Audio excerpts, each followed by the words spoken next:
Hey there, I'm so pumped to tell you about an amazing new community I've launched called Grief to Growth Circle Community.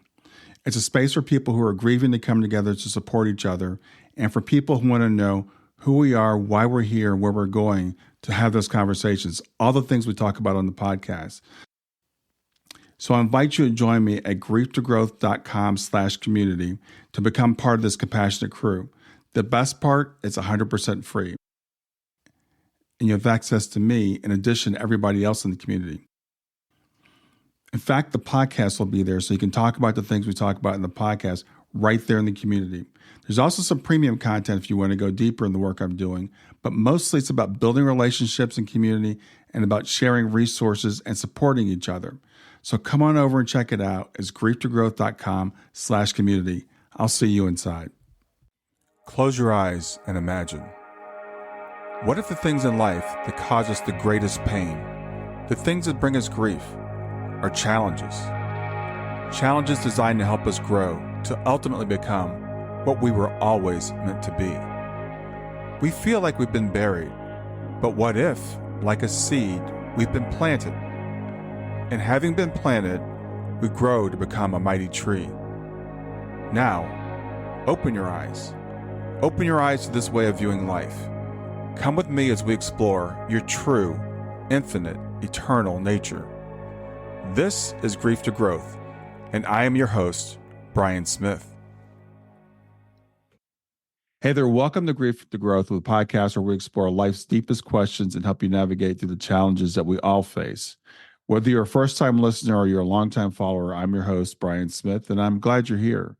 Today, we have a truly transformative episode. It's going to be with Ellyn Shamalov. She is a quantum healer, an enlightenment mentor, a two-time best-selling co-author, and an international speaker.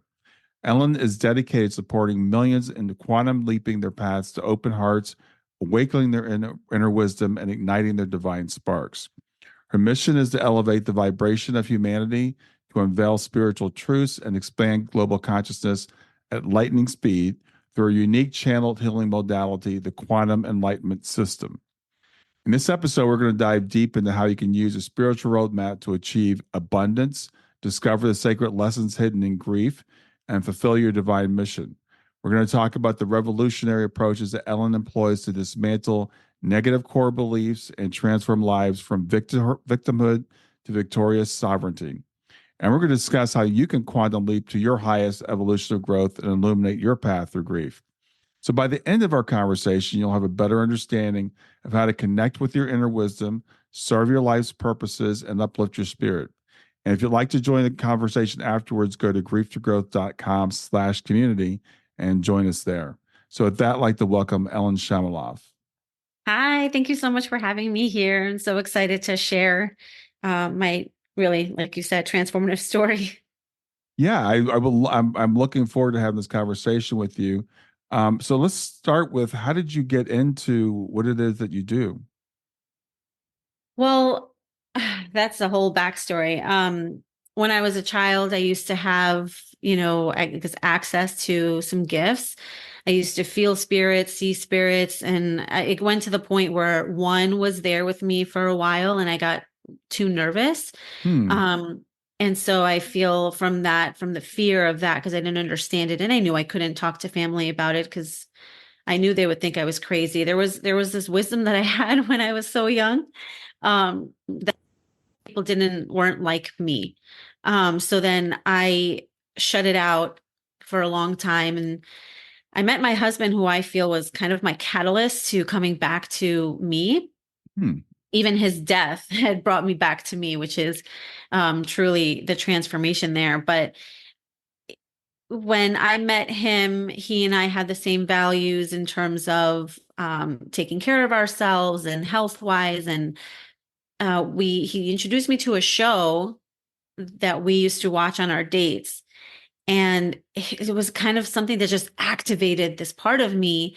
And I remember being in the shower and having all this information just pouring through me. And I didn't understand what it was, where it came from, what this was.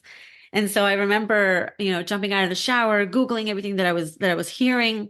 And I was seeing all these spiritual talks about it and thought, okay, so something's here. And so our journey together, my husband and I had made a promise that we were going to continue working on ourselves, bettering ourselves. And we went on emotional healing retreats together. We didn't go on real vacations. Our time was emotional healing retreats. Mhm. And so that's how I got into it. I felt for a very long time, even when I was with my husband, that something was missing. I felt unhappy. I felt unfulfilled. And for a long time, that was something that I was struggling with silently, because I had the things that I was supposed to have, a family, a nice car, on my way to, getting CEO in my business, not in my business, but in, where I was. Everything was working out super great. I was doing what I was supposed to be doing according to societal and cultural expectations. Sure. But then I was in this marriage and I thought, okay, I'm not fulfilled. I'm not happy. And so I had to stay with that by myself, because I had it all. And what are people going to do? They're just going to shame me for feeling ungrateful for having it all. Mhm. And so there was a lot of anger that was coming up. And that was one of my main things that I was working on in my marriage. He triggered me a lot. I triggered him. And so the there's so much that has happened in between, in that 7 years of us being married, that came through. But really, it was the truth to me that we have the opportunity to manifest a better life for ourselves, but through ourselves. And I learned that by this relationship, the triggers that I was having, it was all an opportunity for me to see what was going on internally within me. And during our healing together in our marriage, there was a point where I felt so depressed that I didn't want to continue living anymore. And I already had my son, and I was so deep into it that I did this healing modality. And I don't know if you ever heard of etheric surgery. I have not, no. Okay, so it was coming up for me for a long time.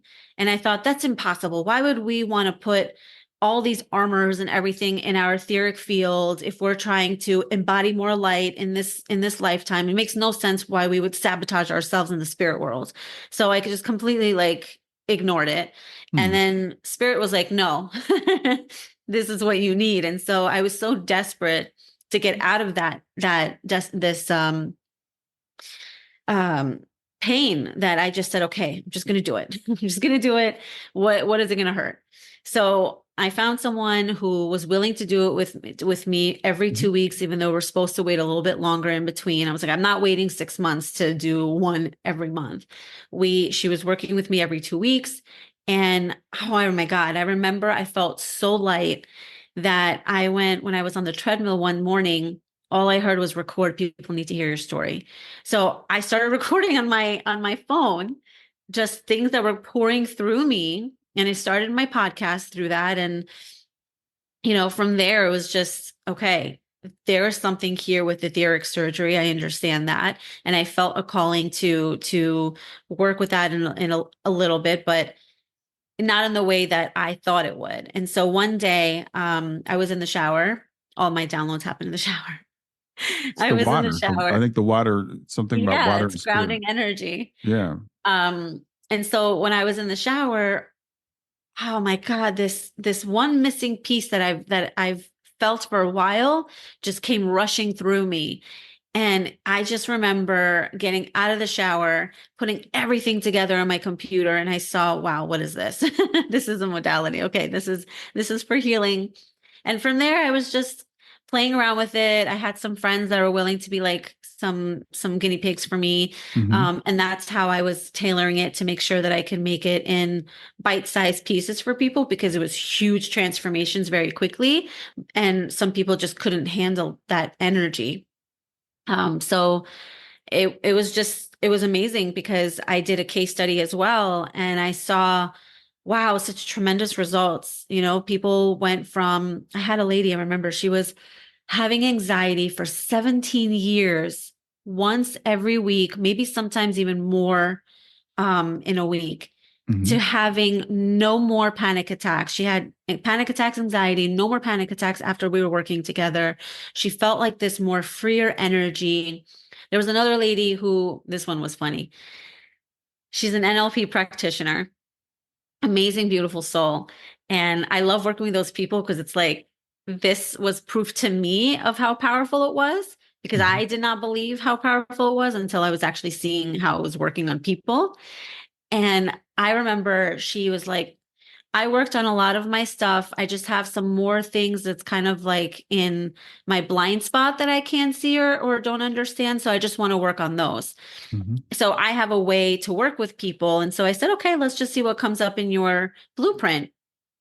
And she was shocked. We thought we are only going to do 2 or 3 sessions, but she was shocked when she saw that she had all the things that she worked on still there in her body.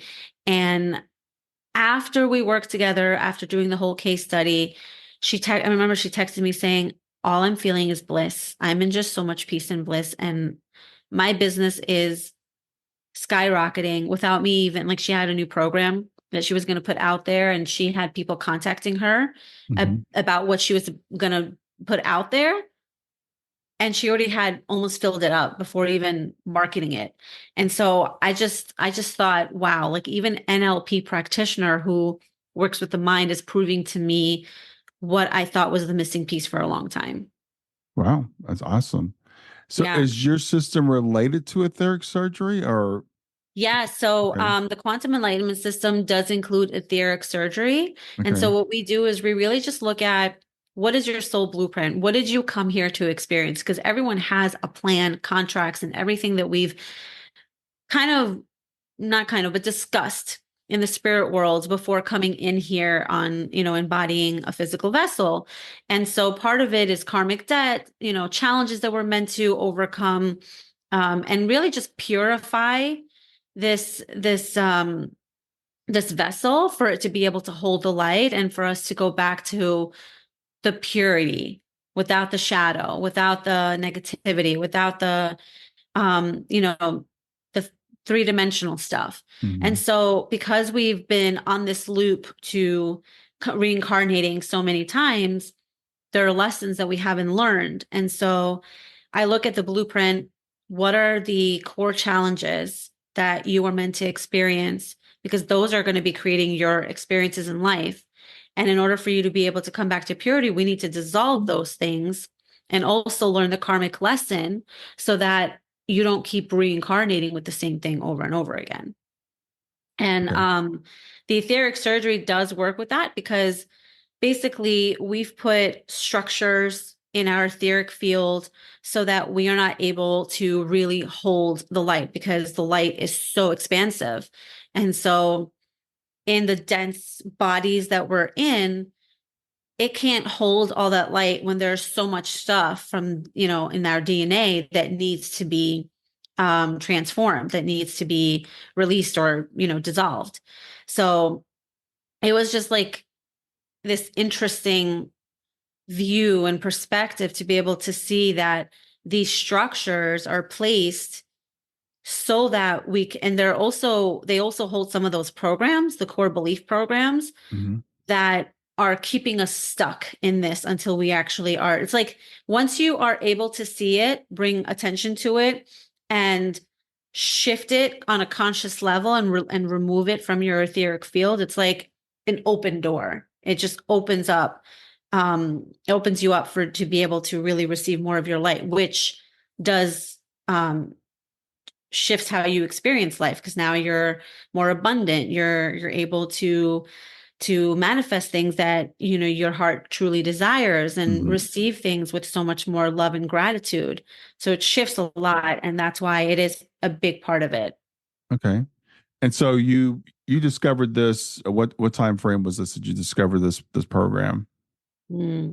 2000, I think it was right before COVID, if anything, Okay, or right after. I can't remember this was a exactly. few years ago. Yeah. Yeah, it was a few years ago. It was like maybe 2019 or 2020. So um I So know that's I had some clients who were working on, who were telling me that they were still in shutdown, lockdown. right. So that's opening things up for you. And how are things going with you? And your husband's name again, remind me? Andre?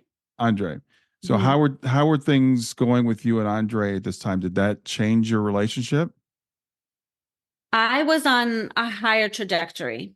I was on this path where I was really healing things quicker, Hmm. and he was trying to catch up.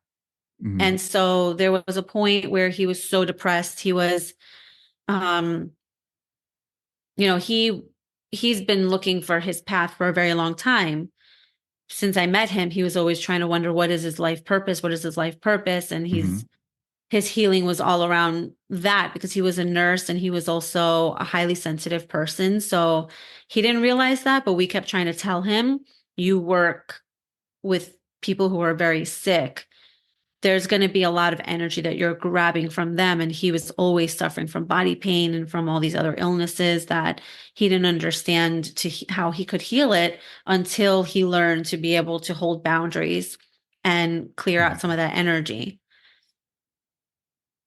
And we But our mentioned this. relationship was bad. Yeah, we mentioned this a little bit earlier because I know Andre took his life. It was last year, and I'm very sorry for that. Thank you. So, and I know that you said that kind of transformed you in another way.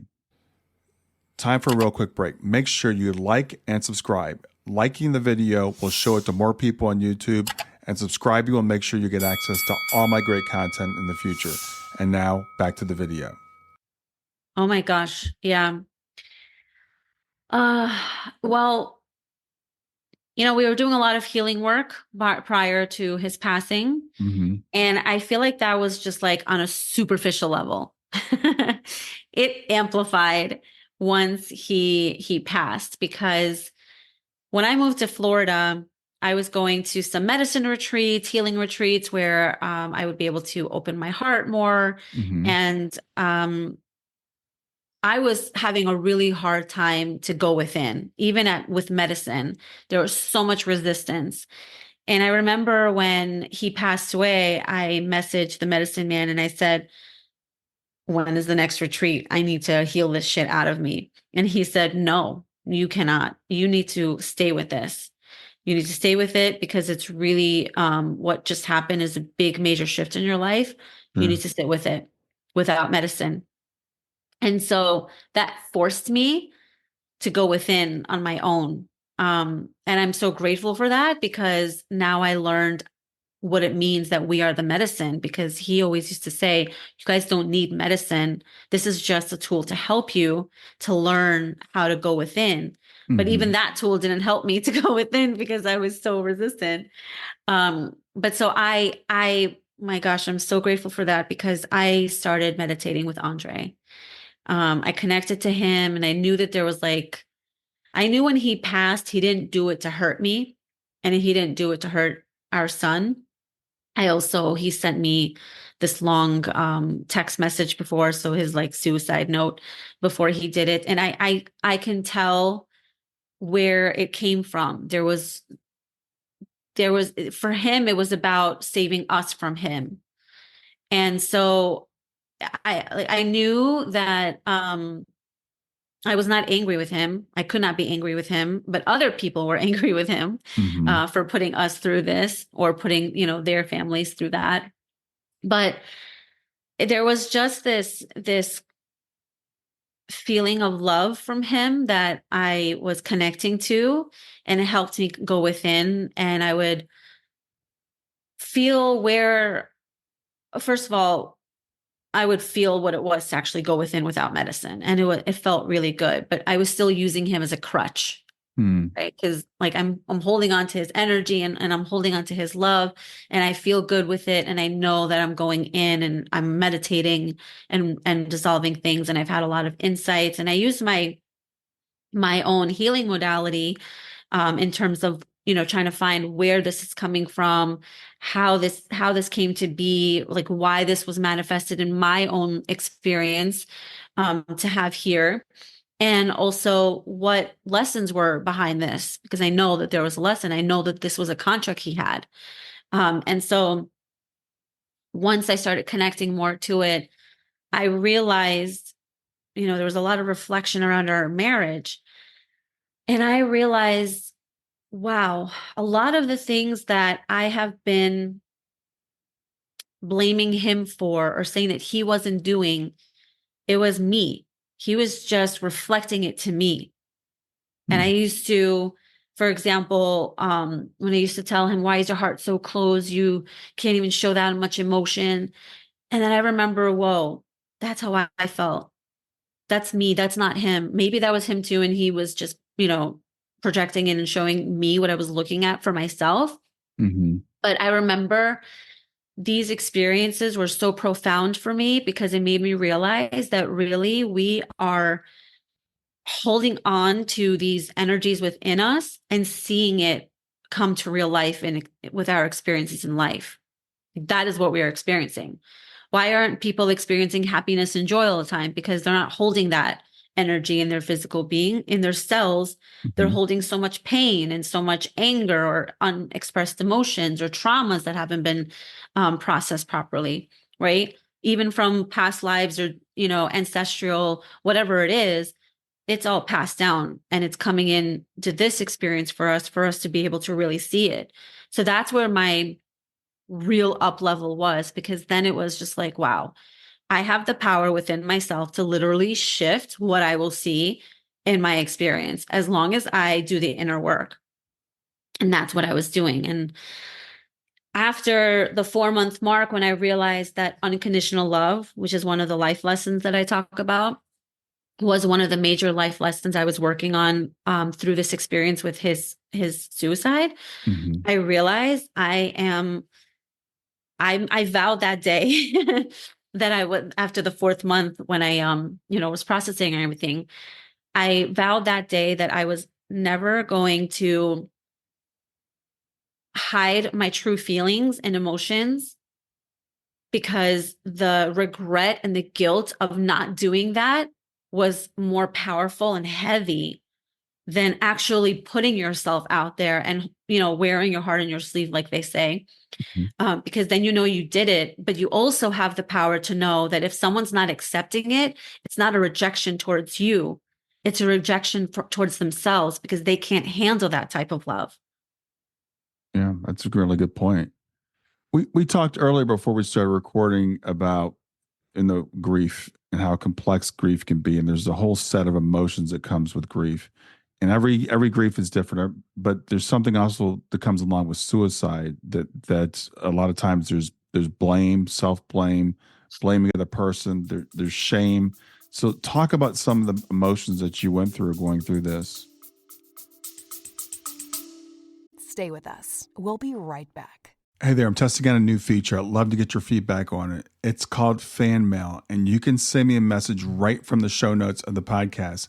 So look for the link that says send me a text. You can ask a question for a future podcast. You can suggest a guest or just give me any feedback you want.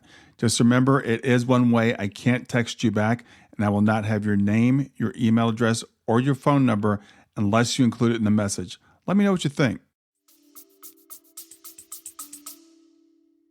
Well, like I said earlier, I couldn't be angry. And that's what I love about these life lessons. Like every experience will give someone a different type of life lesson because you have a different emotion attached to it. Mm-hmm. And so the one thing that I can say is it was very prevalent that anger was one of the major ones that a lot of people, and that has to do with control, that people were experiencing because they couldn't stop it. Now they don't know how their life is going to be. They don't know how it's going to affect them. They don't know how it's going to affect their family. I even have one of my sister-in-law. I hope she doesn't hear this. My sister-in-law, um, she's trying so hard to protect her family from the truth because she's so angry that, number one, she didn't listen to people when they were telling her that he needed help. She didn't take the steps that she should have taken to help him. And I feel like that can cause self-blame, that can cause anger. Mhm. And there was also shame around it because she didn't tell her family the truth about it.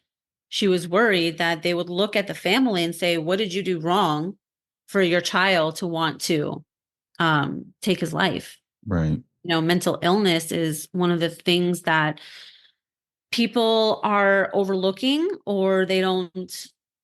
It's becoming so natural that it's insane how people can hide so much anxiety, or just sit with it and say, oh, it's just part of life. But it's not. It's mental illness becomes a mental illness because you haven't been able to really express the emotions that you're holding in your body. And what happens mentally, it's the same thing as limiting belief programs. This is the truth of how it works. You have your cells in your body, right? They're holding on to all the information of your life experiences from childhood, from past lives, from ancestral stuff, whatever. All of Mhm. it is in the cells of your body. And so your body is signaling off these information to the brain to say, this is what we want to avoid. This is how we feel about ourselves. Go. And so now we have all these thoughts racing through our minds about how we're not good enough, we're a failure, we're not worthy. You know, the world is a dangerous place, and whatever other thoughts people are thinking about. And so those are the things that are coming up and making us feel like we can't share it with other people. That brings shame, Mhm. right? We can't express this to other people because everyone else seems to be happy. So why do I have this mental illness? Why is my mind going off? Because no one is sharing it. No one Yeah. is talking about it. No one is Right. actually saying, like, this is a real mental thing. So this is how limiting belief programs get created, because the body's holding it off, sending it off to the brain. The brain decodes it into this information. And so this is what your belief patterns are. And then you have your thoughts that are created from the belief patterns. Yeah. That's a very good explanation, and thank you for that. But it's interesting how I don't know if you didn't go through these emotions or you just processed them pretty quickly, because again, those reactions of anger I think is especially, and sometimes we feel like, well, I shouldn't be angry at the person that took their life, but we are, and sometimes we're angry with ourselves because we feel like we should have caught it. Did you go through that, or because you had done so much work before, you didn't have to go through that? Oh, no matter how much work I did, I still had to go through that. Okay. Mm. I was actually surprised at one point why I was feeling so angry. Because it wasn't one of the biggest lessons for me because I wasn't as angry, but there was that, let's just look at this for what it is. I'm alone now with my son, who is super hyper. And we were both talking about how hard it was with two parents to take care of one child. And Right. here you go, you take your life, you think you're saving me, but you take your life and leave me alone handling like one parent with this child in Florida where we don't have family to help us. And so it's like, what were you thinking? Right. Right. And you know that I was also very codependent on him. And that was another transformation I had to go through in order for me not to be able to be codependent. And that was another anger that I had towards him. It's like, oh, I was working in this job that wasn't paying me enough to have this luxury lifestyle that you decided to choose because you were in this high almighty space of yours. Hmm. And so it was that moment of, I'm just going to let this out because this is what I'm feeling. And even if I shouldn't feel this way, it's coming up. And Hmm. so I'm not going to bottle it up and say the shouldn'ts, because that's not allowing me to process it. I really need to look at it and process it. So I screamed in the car. This is when I was in the car, I realized it. I pulled over and I just screamed in the car like 3 times so loudly. I was hitting the steering wheel and I was cursing him. Hmm. And I went through it and I felt so much better. I felt like this energy just like fully left me at that moment. And that's when I felt like this clarity coming over me when I was getting grounded and calming myself down. I finally went back to the understanding of where it came from and why it happened, and knowing that this was a contract and it happened for this reason. And so I allowed the wisdom to take me with it, because what happens is if you don't, you stay in the grief, you stay in the anger, you stay in this torment of being in your mind, because a part of you wants to release it, another part of you doesn't or shouldn't, right? Yeah. Well, thank you very much for sharing that. And I think it's really important. 'Cause you spoke earlier about the shame that we have. Like, I shouldn't be feeling this. And so I've worked with clients who have lost someone to suicide, and it's hard for them to even admit that they're angry with that person. And I'm like, it's okay. It's okay. I think there are no negative emotions or emotions that we just have to let pass through us and let them have their place. Because if you don't express it, it doesn't mean you don't have it. It just means you don't express it. Exactly. Exactly. But for some reason, people feel that if they don't express it, then it's kind of like if other people don't see it, then that means it's not there. But it's quite the opposite. It's actually what you need to see for yourself, because there's no other people. It's only you. This is how Mhm. you come back to you. You have to see what's there and really be able to look it in the eye and say, this sucks. I probably shouldn't feel this way, but I'm going to feel it and I'm just going to go in it. Stay with us. We'll be right back. Hi there. I'm really excited to tell you about my latest ebook. It's 4 lessons that you can learn from the near-death experience without going through all the trouble of dying to learn them. I've been studying NDEs for several years now. I am completely convinced that not only are they 100% real, but that there's some very universal wisdom that we can get from the near-death experience. And I've distilled that down in this book into 4 short lessons. And I've also given you all the reasons why I believe that NDEs are absolutely real. So go to www.grieftogrowth.com/NDE lessons to pick it up for free. www.growth.com/NDE lessons. I hope you enjoy it. Now, I think you've mentioned soul planning or contracts, stuff like that. So it's an interesting debate that we have all the time. Do we have free will? Is there pre-planning? I've even heard some people say, people who are mediums, for example, well, we all have exit points, but suicide is never part of a soul contract. So what would your response be to something like that? Um, the day that he died, it was in the evening, late evening. A couple hours before he did it, I heard suicide, and I was at home with my son, putting him to bed. And I thought to myself, shit, please don't let this be the day that he kills himself.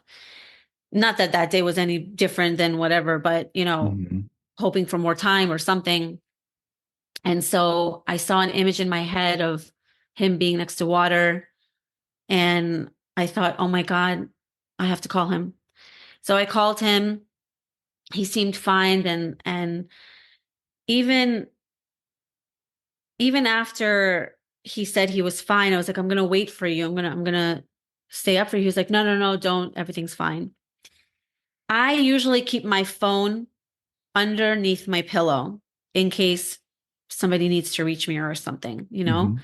This was the one day that I literally heard to put my phone on the nightstand. And I never do that, but I put it on the nightstand.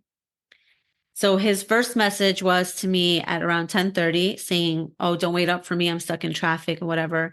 And I remember waking up around 10:30, seeing this message, but not actually clicking on it.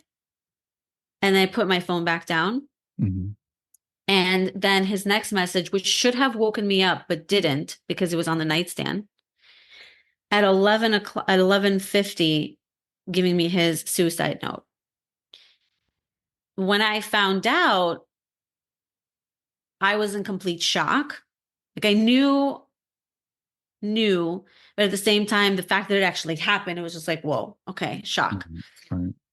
Right. And so I was just in a place of like, I couldn't concentrate on anything. I couldn't think about anything. I had family come over.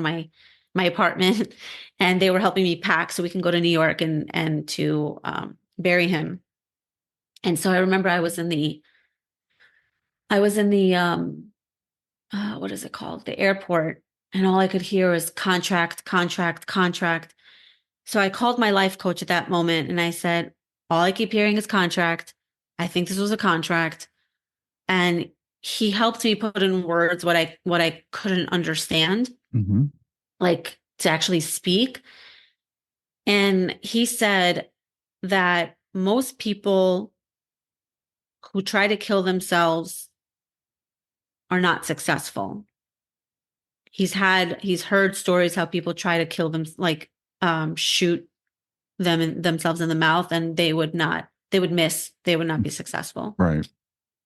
And he felt that the fact that it was successful, the fact that I keep hearing contract, the fact that all those other things that I told you happened, Mm-hmm.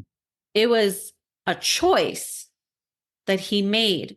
So in this contract, what I believe to be true is that suicide is definitely part of the contract.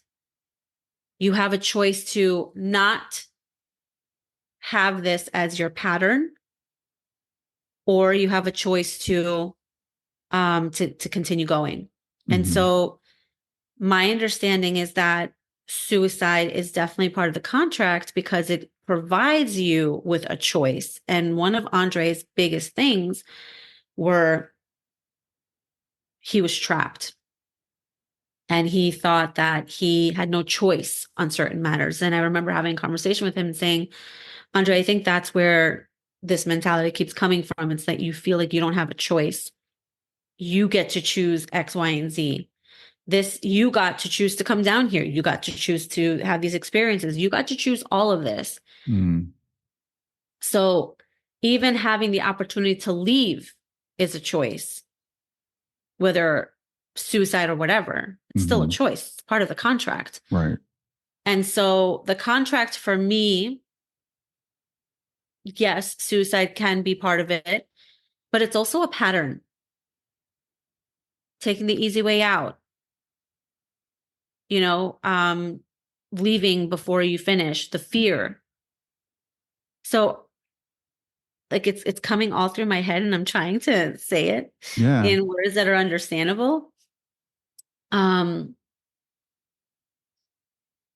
remember, so I'll just tell you really quickly that I chose to have this experience with Andre in this lifetime because part of my patterns was to not be happy, was to sabotage all my happiness because I wasn't allowed to be happy, because in one of my past lives, I had vowed that because I didn't fulfill my mission as a guard, the person who I was guarding, he was a leader of some sort, was killed.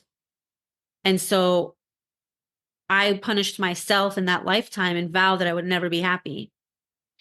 And so I feel like as part of the manifestation process, this is very deep. So I hope people understand this, but as part of the manifestation process, we are holding on to this energy within us, right?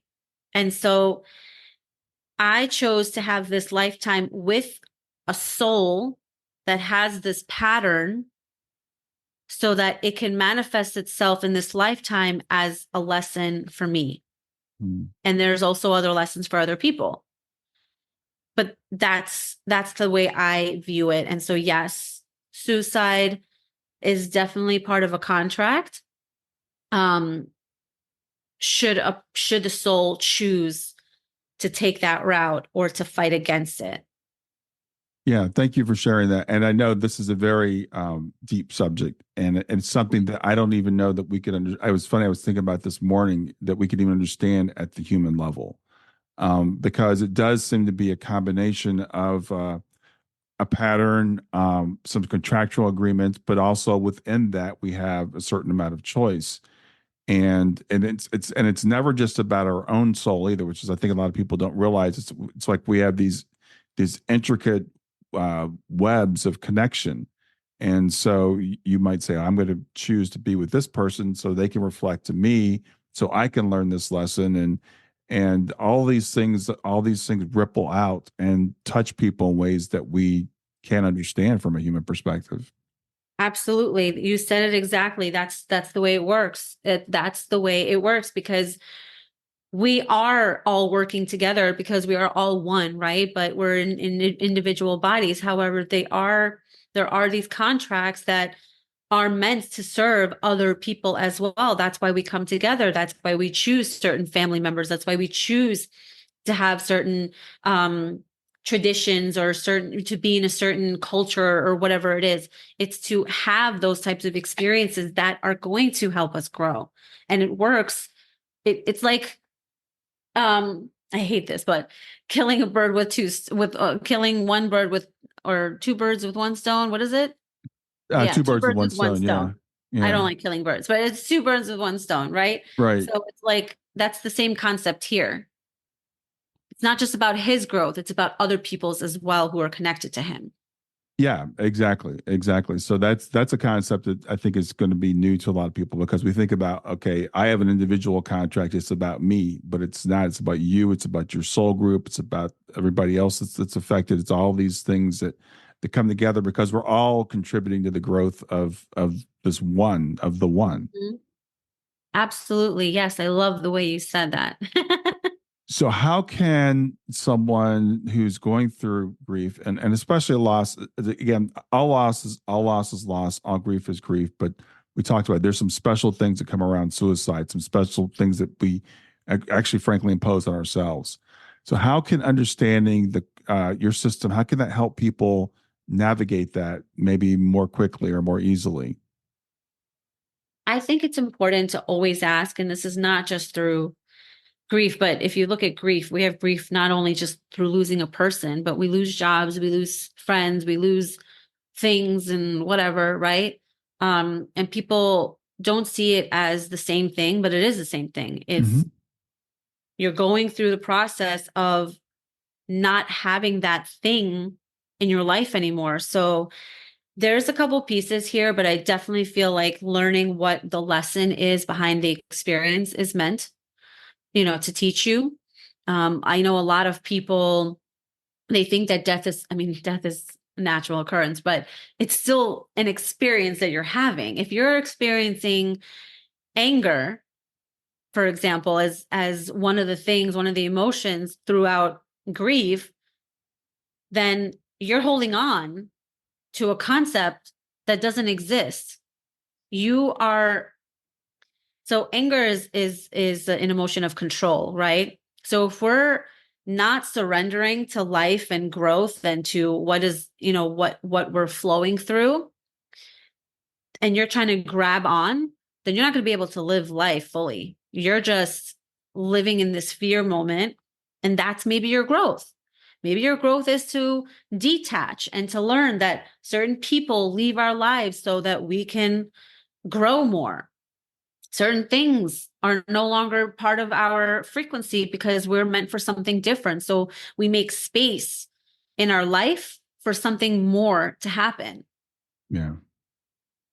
That's a really good point about anger being a thing about control. And again, grief is such a complicated thing, but we have this tendency, and I'm thinking about clients that I work with, to we want things to stay the same. We don't want to let go of, we don't want to let go of this, and we don't want to move on to the next thing. It's like, I want things to be the way that they were, the way they've always been. You know what that's from? What's that? Go ahead. From safety.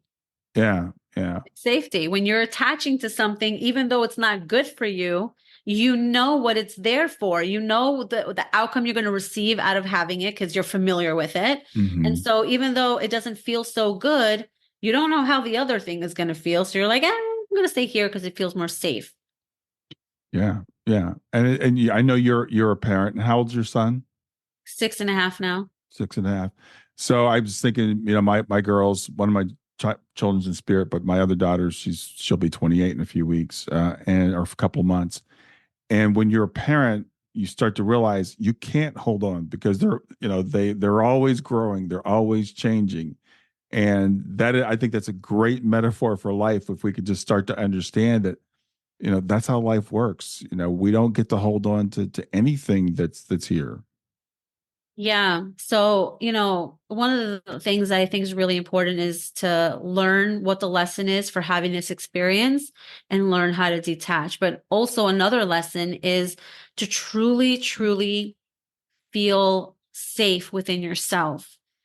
And I feel like that's one of the missing pieces, the key missing pieces in, being here is people don't feel safe in their bodies. They don't feel safe being here. They don't feel like they're being taken care of. They feel like this is where survival comes from, the survival method or idea.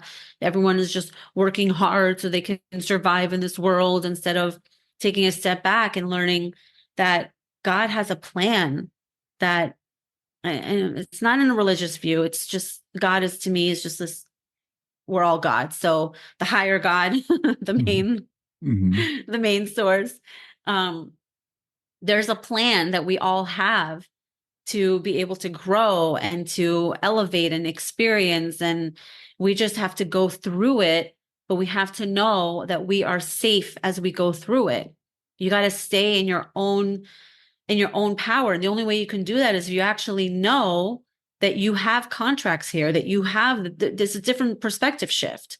It's completely different knowing that you have these experiences, and that means that you have the responsibility to change what you see and what you experience and how you experience them, because it is within you. And that's how you get to explode and live this beautiful life and live heaven on earth without this mental baggage and all these fears, because you are safe. You're feeling safe and secure within yourself because you're guided, you're taken care of, that you don't have to attach to anything, because no matter where you go, you've got your power. Yeah. And let's talk about what it means to be safe, because I think that is something that people misunderstand. And you mentioned perspective. So what does it mean to be safe? To me, it means knowing that, well, okay. So it's kind of riding on what we said earlier, right? If you know that you are here for a higher purpose, that there's more than you just being in a body, right? There's already meaning to life, more powerful meaning. Then you take it back and you're like, oh, okay, well, if there are past lives and we reincarnate here, then you have another level of perspective saying that I have the opportunity to now heal those things so that there's something better that can be created here. And so when you look at the perspective shifts in that aspect, you know that there's a higher power, and that brings it back to you. So if you are, safety means being able to really be grounded in your physical vessel, to be present in all your experiences, taking it in and not reacting, but responding, because you're not emotional about it. And if you are harboring emotions about it, there's lessons there for you to learn in order for you to be able to better respond to them, right? You know what the lessons are by detaching from these things and whatever it is. There's more to it than that, but it's knowing that with that higher power and that there's more meaning to life, that you are being guided as you go on your path. Yeah. And so if I know that I have an invisible God behind me, for example, and I got my army with me, I'm like, okay, nothing's going to happen. I'm good. And I talk to them and I communicate with them, and I go through, challenges of trying to understand what lesson this experience is trying to teach me, but they've got my back. And so I feel safe knowing that I can do that. I feel safe knowing that I'm on this earth and I know I have a big mission and I know I have my power. And so regardless of what happens, there's no right or wrong. I'm just going on the trajectory that's meant to teach me the lessons in order for me to get to whatever level I'm going to. Yeah, absolutely. So I know that you can help people with negative beliefs. And what are some common negative beliefs that you can help people with? Oh my God, there's so many. So the soul blueprint, there are different codes, right? It all depends on the energy of your name. And so the name that you were given has an energy from birth. That's like, hey, here you got your soul blueprint. It's been created for you. Everyone is going to have something different. However, one of them that I see very often is abandonment, unworthiness. And that's, again, it really depends on what codes they have in their chart. It could also be, what was the other one that just came to mind? Shoot, I can't remember the other one that came to mind. It was a really good one. But there's all different things. Oh yeah, like if you can't hear, see, or feel it, then it doesn't exist. Again, that's like my invisible army, right? So people have all these types of different belief systems in their soul blueprint that gives them this experience. So when you are looking at those, you can say, oh, now I understand why I never believed that I have angels with me, because I have this in my core belief system that if I can't see it, it doesn't exist, as an example, right? Okay. So is that a belief we come in with?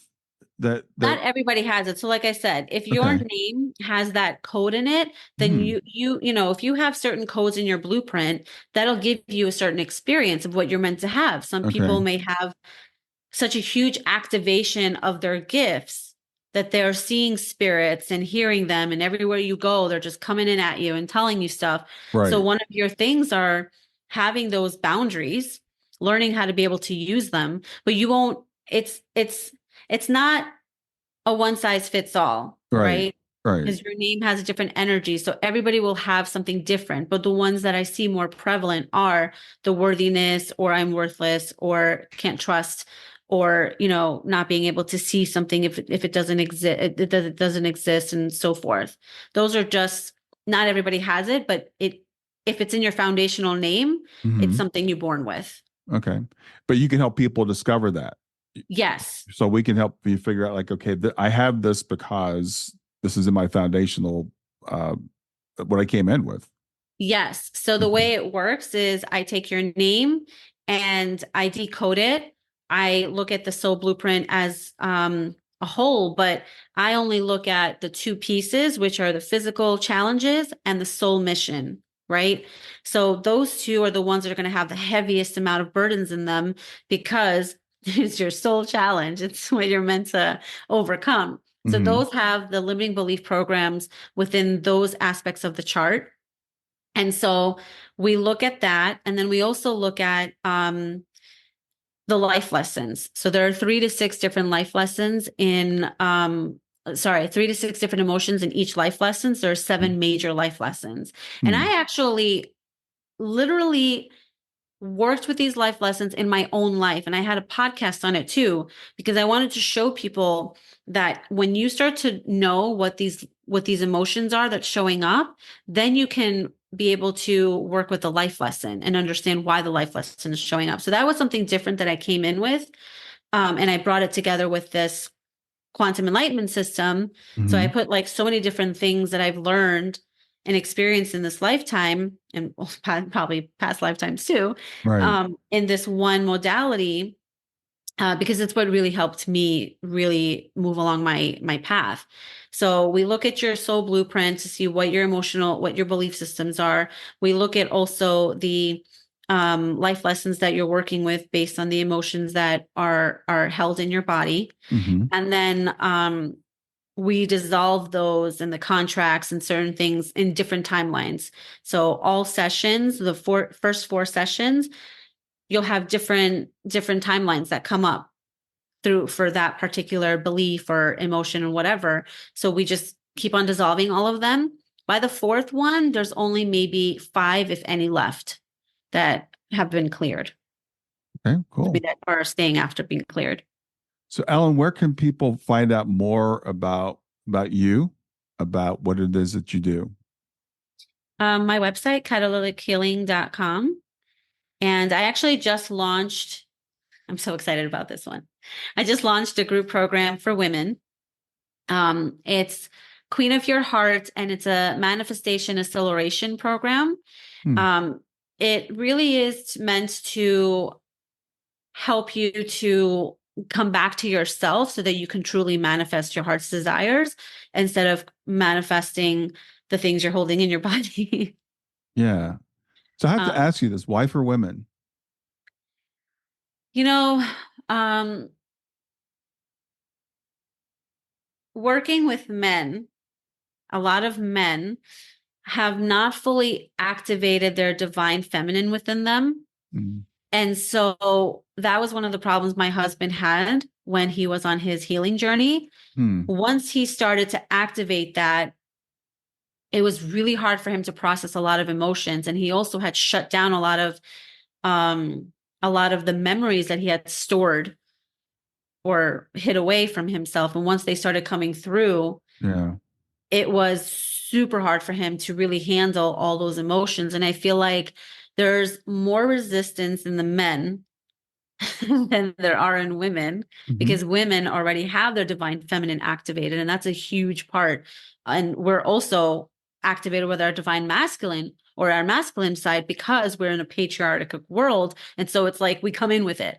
You know what Hmm. I mean? Yeah. Yeah. So working with women, it's a little bit I think easier and safer for me at the moment. I Sure. am looking actually to, maybe you can be my guinea pig, but I am looking to expand it on men. So I'm looking for some participants who are willing to work for a case study for the quantum enlightenment system, like I did for the women in the beginning. Yeah.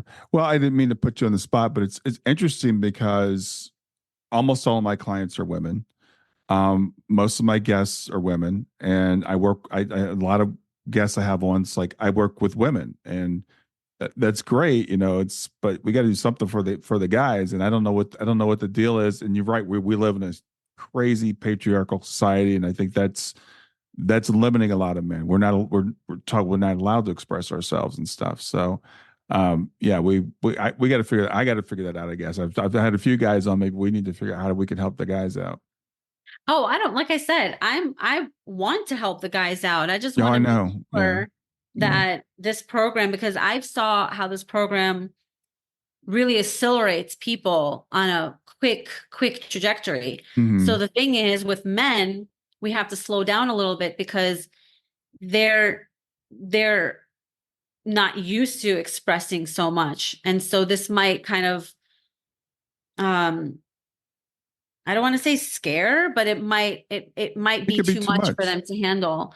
And Yeah. so I'm just trying, that's why I want to do a case study to find out, because then I can see, do they need a couple weeks, a part of the quantum enlightenment system we do once a week, and Uh-huh. we have it like, hey, seven weeks in a row, like you're on a path for beautiful life.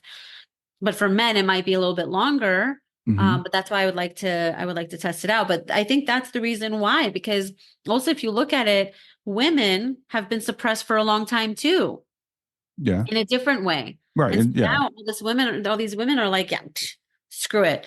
You men think that you're gonna take our power away from us. No, we're coming in here. And I feel like that's kind of maybe the energy that a lot Yeah. of us have, that we're coming back into our own power and forget the men. But Yeah. that's a good point. No, I think that's very fair. And and you were talking about this. It might be too much because I was just listening to someone the other day talking about having a Kundalini awakening, and people say, "Oh, that would be great to have a Kundalini," and they're like, "No, you don't want a Kundalini awakening. It's like having a near death experience. It could be too much. It's like people think they're going crazy. So we Oh have my to, God. yeah, It is powerful. I, it's beautiful experience. But like I say to everybody, when you are on the path of spiritual growth, you need to have a coach with you. You need the coach with you because they've been through this and they can walk you through it, guide you, and allow your own wisdom to come through as you are healing and as you're integrating this work that you're doing on yourself. Because without help, you're going to go down a path where you might spiral. And so when you're having a Kundalini awakening, it's such a powerful experience and it's big energy. It's such big energy. People will really need guidance before and people say they want that because once you got your Kundalini awakening, your life is going to get so much better. And that's what they want. They just want a better life. So that's why they're wishing for that. But there's other ways to be able to have a better life other than just like activating this Kundalini, because if you don't know how to deal with that power and that energy, then there's no point in having it. Yeah. Well, great. It's been really great getting to know you. Anything that I should have asked you that I didn't? No, no should-haves. It was great. I love the conversation. All right. All right. Well, thanks for doing this. It was great to meet you. It's catalytichealing.com. That'll be in the show notes for anybody who wants to find out any more about what it is that you do. And have a great rest of your afternoon. Thank you. Same to you. It was great being here. Sending you guys a lot of love.